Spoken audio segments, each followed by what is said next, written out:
अस्सलाम वालेकुम स्टूडेंट्स। आज हम लेसन नंबर 8 पढ़ेंगे, जो कि है हमारी सोसाइटी में बहुत सारी जगहों पे आपको नज़र आएंगी फॉर्मल ऑर्गेनाइजेशंस। फॉर्मल ऑर्गेनाइजेशन क्या हो सकता है? आपका स्कूल हो सकता है, कोई भी सरकारी दफ्तर हो सकता है, एक पुलिस स्टेशन हो सकता है, नादरा का ऑफिस हो सकता है और इस तरह के बहुत सारे ऑफिस।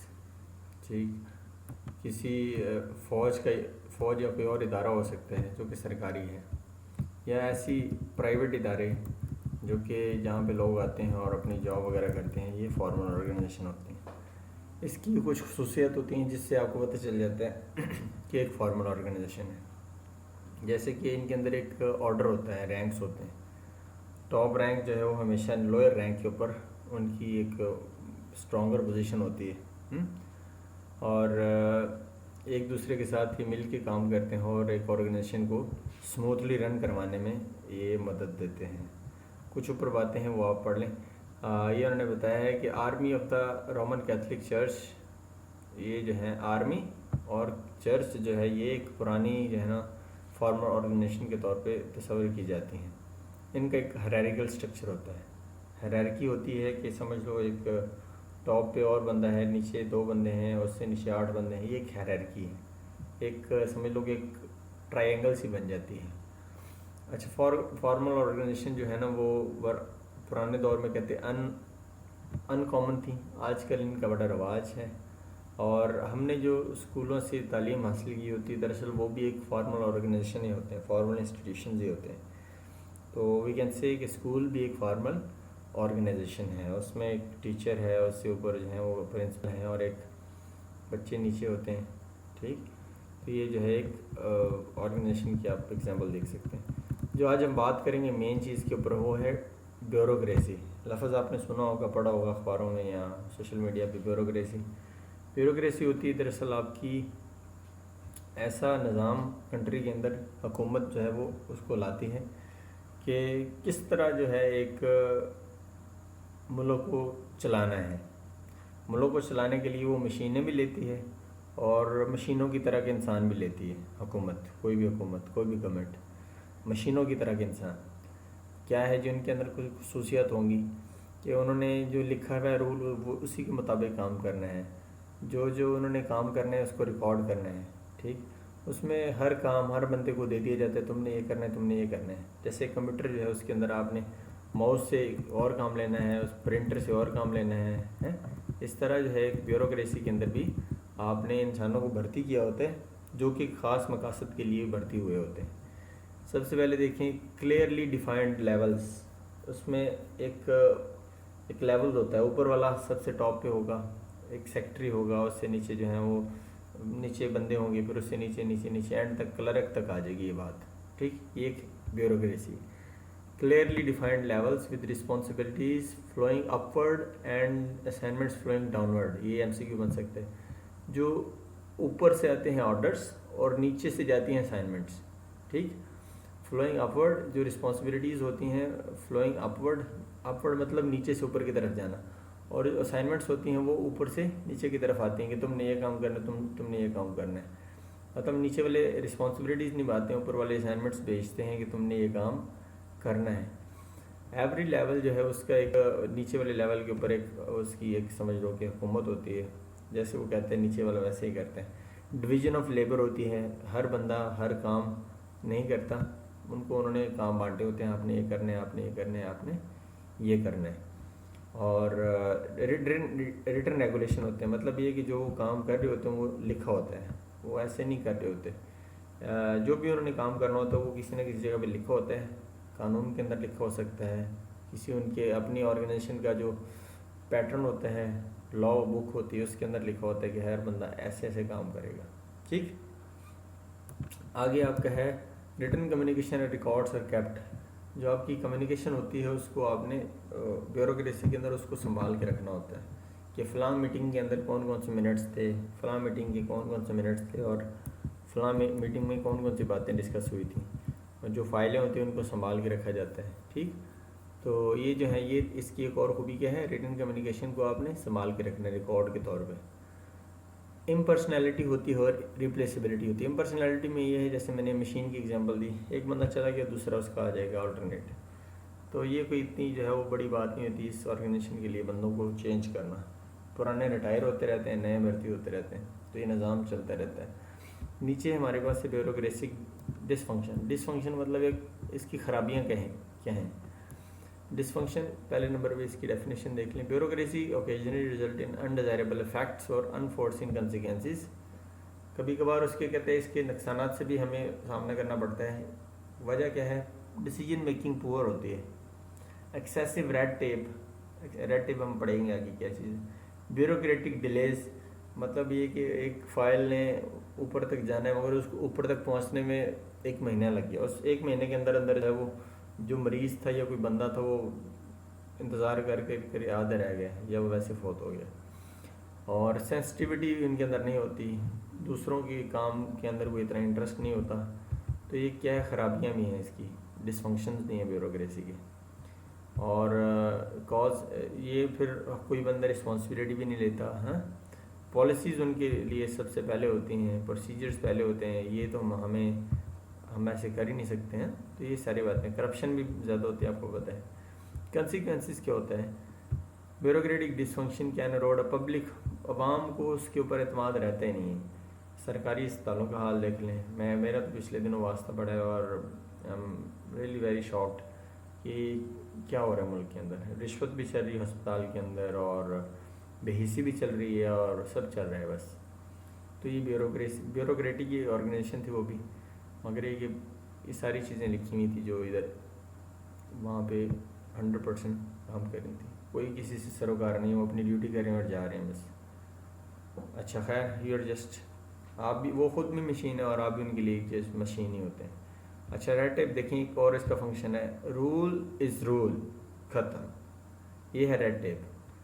जनाब सीनियर ने ये बोल दिया तो बोल दिया, चाहे उसने कहा है कि इसको कत्ल ही कर दो, मतलब ये कि वहाँ पे इंसानियत नहीं होती। वहाँ पे टोटल जो है ना वो सेंसलेस लोग होते हैं और जो है दूसरों को भी दिमाग ख़राब करते हैं, अपना भी करते हैं। Lack of communication between units, ये भी होता है कि जो एक दफ्तर की दूसरे दफ्तर से कम्युनिकेशन कम होगी तो ये कि फिर दूसरों जो लोग होते हैं, आवाम होती है, पब्लिक होती है, उसको टेंशन का सामना करना पड़ता है। वो कम्युनिकेशन उनकी वीक हुई जहाँ पे लोगों को सफ़र करना पड़ता है। ठीक, ब्यूरोक्रेटिक एलियनेशन अगर बात करें, मतलब ये जो लोग होते हैं ब्यूरोक्रेसी के अंदर, ये एलियन बन जाते हैं। एलियन मतलब होता है कि उसका आम इंसानों से कट जाता है कनेक्शन। तो कार्ल मार्क्स है, उसने इसको कहा है कि उसने एक टर्म ईजाद की, एलियनेशन। उसने कहा है कि which he claimed was a result of workers being cut off from the product of their labor। मतलब ये कि उसमें एक दफ्तर के अंदर 2 बंदे बैठे हैं, वो सारा दिन 2 ही बंदे बैठे रहेंगे क्लर्क्स, वो दूसरी दुनिया से मिलेंगे नहीं हैं। तो क्या है कि वो एलियन बन जाएंगे, वो दूसरी दुनिया की शायद जो है वो रहने के, दूसरे लोगों के साथ रहने के लिए शायद इतने सूटेबल फिर ना हो। ऐसे होता है। अच्छा, the capitalist now on the machine में डेस्क हो सकते हैं, कंप्यूटर हो सकते हैं, and they only give each employee 1 or 2 steps to do in a full production process. तुमने ये करना है और तुमने ये करना। वर्कर्स लूज आइडेंटिटी, क्योंकि वो एक ही फ़र्ज़ करो, एक और कंपोनेंट है, उसके ऊपर काम कर करके पक जाते हैं, सारी उम्र उन्होंने इसी कर काम करना है, तो उनकी क्रिएटिविटी ख़त्म हो जाती है। ऐसे होता है जो ब्यूरोक्रेटिक ऑर्गेनाइजेशन होती है, उसमें एलियनेशन आ जाती है। अवाम क्या करती है, जो उसके अंदर वर्कर्स होते हैं वो इसको रजिस्ट करते हैं, एलियनेशन को। वो कैसे रजिस्ट करते हैं? वो अपने आपस में जब ब्रेक टाइम होता है आपस में बैठ के गपशप करते हैं और एक जोक्स सुनाते हैं, हंसते हैं, अपनी फैमिलीज़ को डिस्कस करते हैं। ठीक, ताकि ये वाला एलियनेशन वाला कंसेप्ट जो है उससे जान छुड़वाई जाएगी। हर बंदा इससे उकताता है, सही बात है। जेल होती है, जेल से निकल के जब लोग आपस में मिलते हैं दोबारा, तो फिर वो हंसी खुशी अपना दिन जो है वो गुजारने की कोशिश करते हैं। यह है रेजिस्टिंग एलियनेशन, कि अवाम उससे बचने की कोशिश करती है। Alienation employees fight off alienation because they need to feel appreciated and like they have some control over their life. वो चाहते हैं हमारी ज़िंदगी पे हमारा कंट्रोल हो, तो इसलिए वो एलियनेशन को रेजिस्ट करते हैं। तो ये सारा था आपका रेजिस्टिंग एलियनेशन। नेक्स्ट हमारे पास है एलिनेटेड ब्यूरोक्रेट। कुछ ऐसा ब्यूरोक्रेट होता है जी, वो उसके बस में नहीं होता कि वो अपने साथियों के साथ बैठ सके। मतलब वो ऐसा, वो रियल में वो मशीन होता है। जैसे नीचे वाले फ़र्ज़ करो 10 बंदे हैं, और 10 बंदे तो आपस में बैठ के गपशप कर लेंगे, ऊपर उनका बॉस एक ही है। बॉस सारा दिन अपने कमरे में बैठे रहते हैं, दफ्तर में बैठे रहते हैं, तो वो रियल में एलिनेटेड ब्यूरोक्रेट है। वो जी अपनी बस उसके लिए ड्यूटी सब थी, एवरीथिंग। क्या हो गया जी? अच्छा, तो वो क्या करेगा जी? कहेगा हमारा तो ये रूल है, हम ये नहीं कर सकते। वो एक्सक्यूजेज ही करता रहेगा सबसे। Not all employees are able to stave off alienation, some departed after being alienated, others were resentful but persisted in their employment because they could see no other suitable option or because they had only so many years until retirement। तो ऐसे होता है कि जो कुछ बंदे तो इस एलिनेशन से अपने आप को निकाल लेते हैं, मगर कुछ के बस की बात नहीं होती। तो ये क्या है जी? Alienated bureaucrat. आगे अगर देखा जाए तो ब्यूरोक्रेटिक इनकम्पिटेंस। ब्यूरोक्रेटिक इनकम्पिटेंस का मतलब है कि सारे ब्यूरोक्रेट्स इतने कॉम्पिटेंट नहीं होते कि वो टॉप पोजीशन पे जा सकें, मगर इसके बावजूद भी वो चले जाते हैं। क्यों? उसका एक जो ऑर्गेनाइजेशन होती है उसका स्ट्रक्चर ही ऐसा होता है कि अगर बंदा 10 साल सर्विस कर लेगा तो इस पोजीशन पे आ जाएगा, 20 साल सर्विस कर लेगा तो इस पोजीशन पे आ जाएगा, और 35 साल सर्विस कर लेगा तो वो आर्मी चीफ बन जाएगा, या चीफ जस्टिस बन जाएगा। तो क्या है जी, उनकी सर्विस के ऊपर जो है उनको इतने आला ओहदों पे बिठा दिया जाता है जिसके लिए वो शायद अहल ना हो। सही? तो ये क्या हो गया आपका? Bureaucratic incompetence.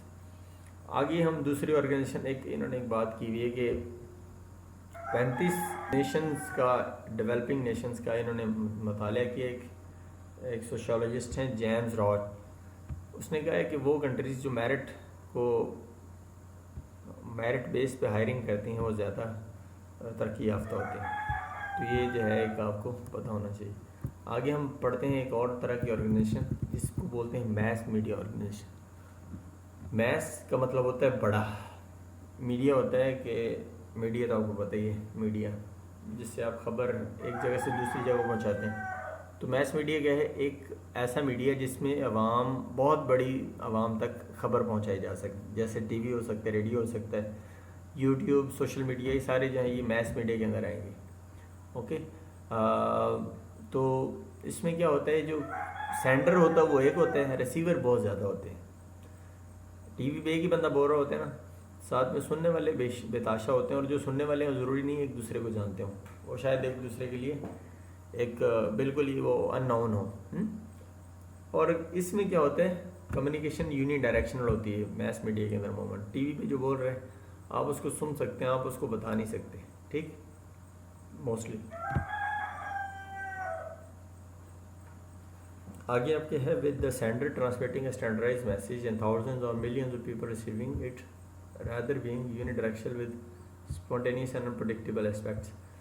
तो जो बातें वो कर रहा होता है आप बस उसको सुन रहे होते हैं, और उसके ऊपर जो है वो उसको कोई इंस्ट्रक्शन नहीं दे सकते। This enable broad influence and Daniel Michael noted much less variability of responses than occur with slow and sequential person to person diffusion of information. इस तरह क्या होता है कि इन्फॉर्मेशन वो बंदा जो भेज रहे हैं आप तक, आप उसको तस्लीम कर रहे होते हैं, उसका आपके ऊपर असर हो रहा होता है, ठीक। मीडिया एक ऑर्गेनाइजेशन के अंदर बड़ी इंपॉर्टेंट जो है टूल के तौर पे इस्तेमाल किया जा सकता है।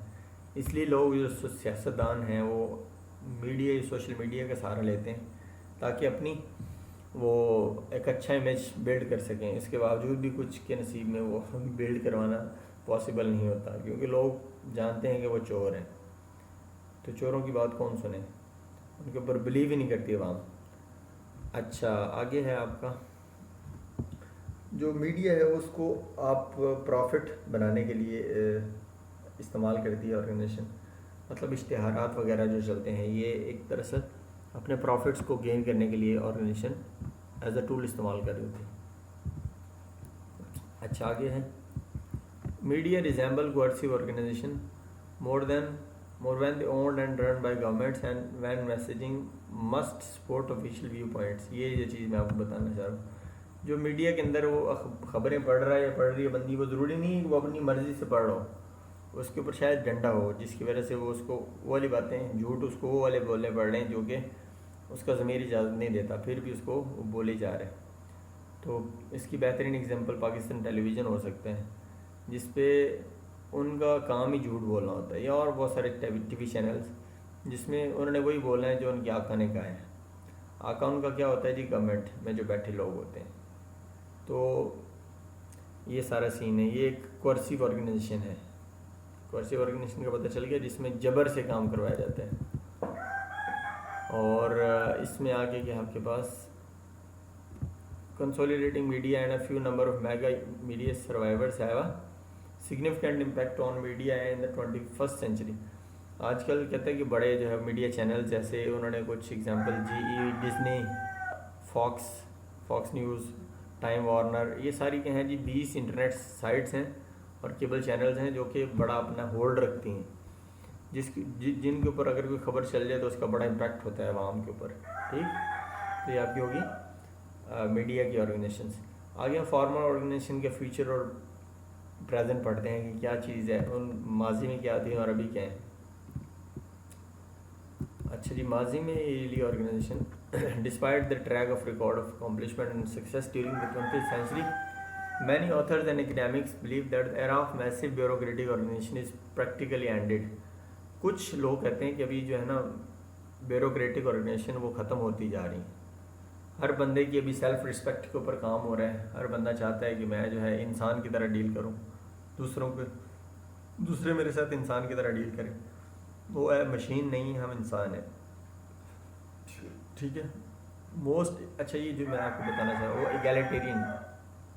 एगैलिटेरियन होते हैं डेमोक्रेटिक ग्रुप्स, जिसमें अगर किसी ऑर्गेनाइजेशन ने कोई डिसीजन करना है, वो एक बंदे का डिसीजन नहीं होगा, वो एक टीम का डिसीजन होगा। वो टीम से उनकी राय लेंगे, हाँ जी बताएं कि आपका इस मामले में क्या ख्याल है, हम अपने ऑर्गेनाइजेशन के अंदर ये वाली इनोवेशन करना चाह रहे हैं। तो ये वाली जो होगी ऑर्गेनाइजेशन, ये कौन सी होगी, एगैलिटेरियन ग्रुप हो सकते हैं।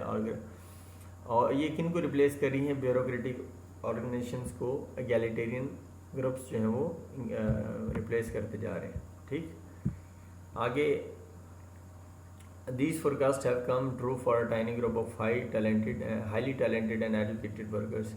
आपने देखा होगा कि जो आजकल के इंटेलिजेंट और ज़हीन बच्चे हैं, एजुकेटेड हैं, वो ऐसी ऑर्गेनाइजेशन को वो समझ लें कि उन अपनी उंगलियों के इशारों में चला रहे हैं।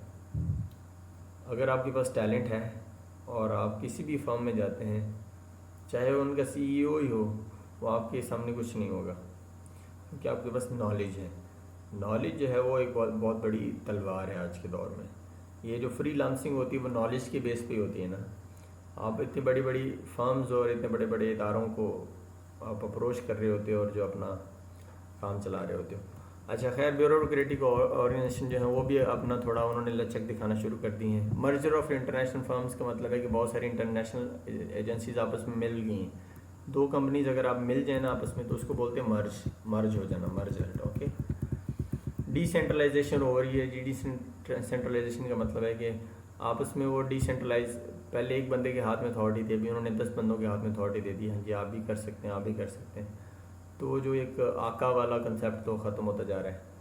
जो उन्होंने बताया कि जो कंपनी, जापानीज़ कंपनी और पैसिफिक रिम फर्म जो हैं वो उन्होंने अपने ये प्रैक्टिसेस को चेंज कर दिया है। मतलब वो ब्यूरोक्रेटिक सेटअप से वो जान छुड़वाने की तरफ आ रहे हैं।